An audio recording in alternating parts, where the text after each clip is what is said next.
Comme je l'ai dit, ce sont les riches qui ont pris le relais. Les Rockefeller, les Carnegie et les Mellon. Et ils ont dit, eh bien, nous n'avons pas besoin de plus d'entrepreneurs. Nous avons besoin de plus d'employés. Donc le but de l'éducation américaine est de créer des soldats, des employés, des gens qui font ce qu'on leur dise et qui ne savent rien au sujet de l'argent.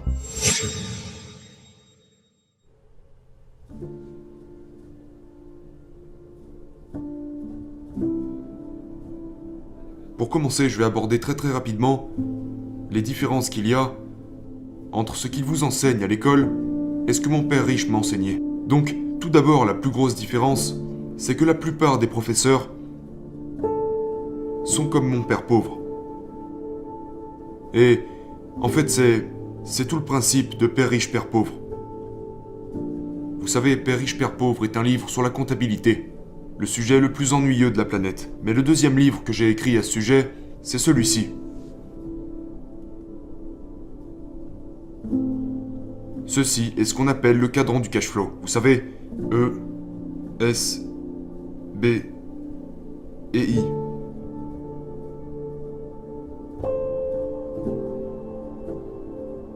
Mon père pauvre se situait ici, de ce côté, tandis que mon père riche se situait ici. Donc la différence, c'est que les écoles ne vous apprennent pas quelle est la différence entre ce type de gens et cet autre type de gens. C'est le gros problème. Quand j'avais à peu près ton âge, j'ai dû prendre une décision. Je voulais être un pilote. Tu sais, la plupart de mes amis sont allés piloter pour des compagnies aériennes. Mais j'aurais été là.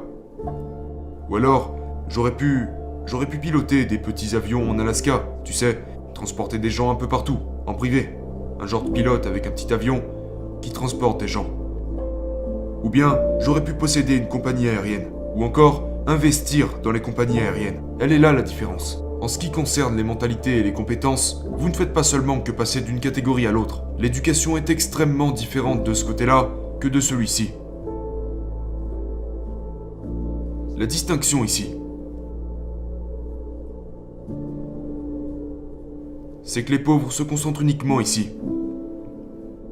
Les riches se concentrent ici. Vous voyez, c'est pour ça que je ne veux pas de travail ou quelque chose comme ça. Les pauvres cherchent des emplois pour gagner de l'argent. Le problème, c'est que ce sont eux qui payent le plus d'impôts. Les employés et les petits entrepreneurs payent le plus de taxes, tandis que les gros entrepreneurs et moi nous concentrons ici. Donc nous ne payons pas d'impôts, légalement. Et cela met beaucoup de gens en colère, particulièrement la génération Y. Ils veulent taxer les riches. Mais vous ne pouvez pas taxer les riches parce que les riches n'ont pas de salaire.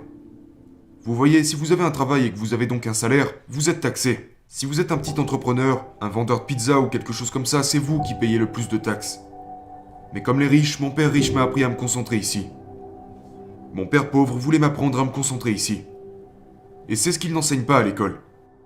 Parce que, pour comprendre cela, il devrait vous apprendre ceci. Mais la plupart des professeurs d'école se trouvent ici et ici. Et ils ne savent rien de ce qui se trouve ici et ici. La plupart des jeunes aujourd'hui, vous savez, beaucoup d'entre eux veulent devenir entrepreneurs. Le problème avec ça, c'est qu'ils doivent d'abord comprendre la fiscalité. C'est à peu près partout pareil dans le monde, à quelques différences près. Ces gens donnent 40% de leur argent aux impôts. Donc s'ils gagnent 1000 $, 400 $ vont aux impôts. Si ces gens gagnent 1000 $, ils paieront 60% d'impôts.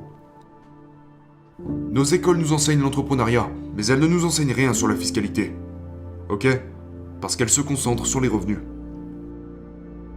Par ici, c'est 20% de taxes.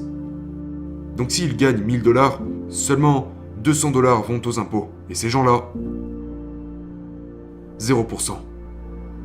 Donc, la raison pour laquelle l'éducation financière est mauvaise dans notre système scolaire, c'est que, oui, elle enseigne l'éducation financière, mais seulement pour devenir employé ou petit entrepreneur. Mais pour devenir vraiment riche, vous devez vous concentrer sur ce côté-là du cadran. C'est la différence entre l'éducation que j'ai reçue de mon père riche et ce que les professeurs nous enseignent à l'école aujourd'hui. Je préfère être de ce côté. Ce côté est beaucoup plus difficile.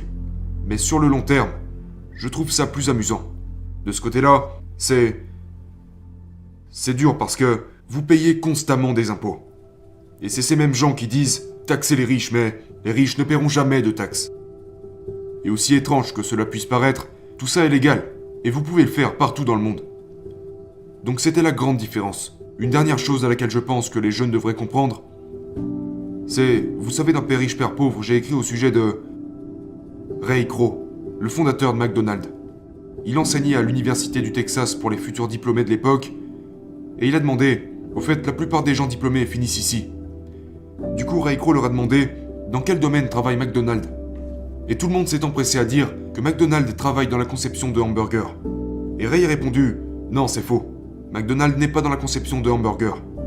McDonald's est dans le domaine de l'immobilier.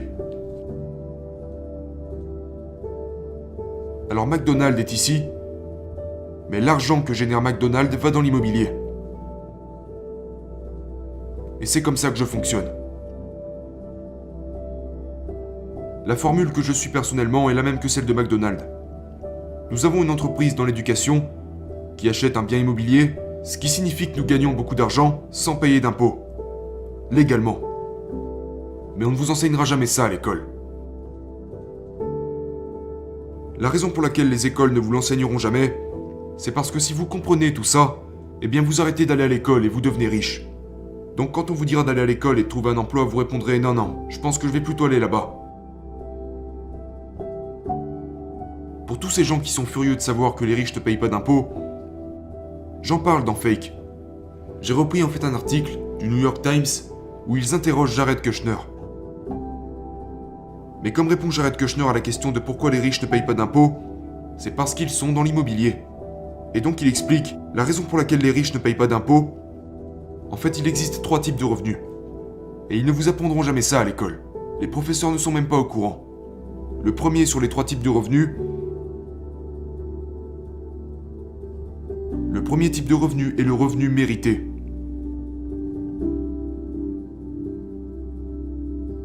Les revenus mérités, c'est quand vous travaillez pour l'argent. C'est mérité. Et les revenus mérités apparaissent ici. Ce sont les gens qui payent des impôts. Ce sont aussi les gens qui voudraient qu'on taxe les riches. Mais vous ne pouvez pas taxer les riches parce qu'ils n'ont pas d'emploi.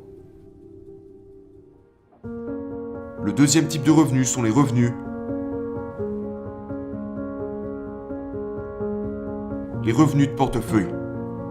Et ce type de revenu provient des retournements de maison, ou quand vous achetez une action pour 10 $ et que vous la revendez pour 20 $, c'est les revenus portefeuille. Ok? Je ne fais pas ça. Donc la plupart des gens qui retournent des maisons et tout ça, qui achètent des trucs pour les revendre, reçoivent ce genre de revenus. Et ce genre de revenu est taxé d'environ 20%. Quelque chose comme ça. Mais les revenus pour lesquels les riches travaillent sont appelés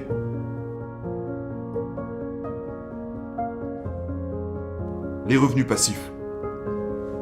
Les revenus passifs sont aussi appelés le flux de trésorerie. C'est le nom du jeu. Le cash flow.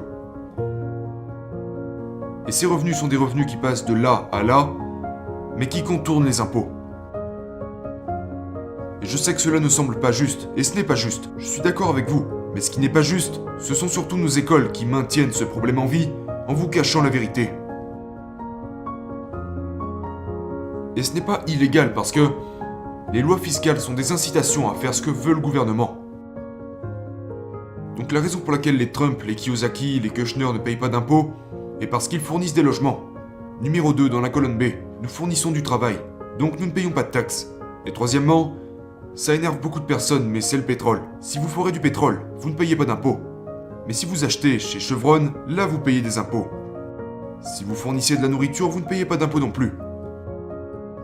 Donc, une véritable éducation financière ne sera jamais transmise à l'école, parce que les écoles sont pleines de faux professeurs.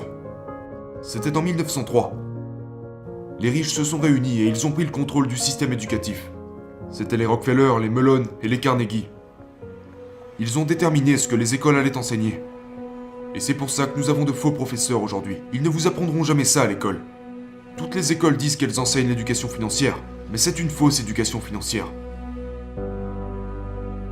Les gens de ta génération disent « taxer les riches ». Mais ce qu'ils n'ont pas compris, c'est que ça n'arrivera jamais, parce que les lois fiscales ont besoin des riches pour faire appliquer les ordres du gouvernement. Ce sont des incitations. Je fournis des logements, des emplois, de la nourriture. et de l'énergie. C'est ça qu'ils devraient vous enseigner à l'école. Mais les professeurs ne vous l'enseigneront jamais parce que ce sont de faux professeurs.